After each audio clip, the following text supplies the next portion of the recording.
Kellemes húsvéti ünnepek megvan? Nagyon jó volt. Sophie Marceau, milyen jó nő már, mi? Bármikor szerelmes tudtam volna belé lenni. Szerintem nem is olyan jó, meg már öreg is. Öreg. Hát akkor még fiatal volt. Jó, de most már öreg. És baj, hogy tetszett nekem. Dehogy is. Most mi, szerinted ő jobb nő nálam? Akkor vagy most? Volt olyan időszak, amikor nem voltam jó nő? Nem tudom. Nem tudod. Tehát akkor még nem is ismertelek. Pedig ismerhettél volna, nem rajta múlott, hogy nem ismertél. Most az is az én hibám, hogy nem ismertelek. És miért emelt fel a hangodat? De hát én nem emeltem fel a hangomat. Különben is ő sokkal több filmben játszott, mint te.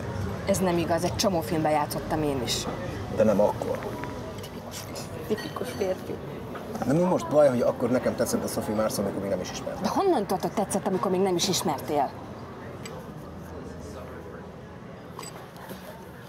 Különben te meg sokkal szarabbul nézel ki, mint a Belmondo.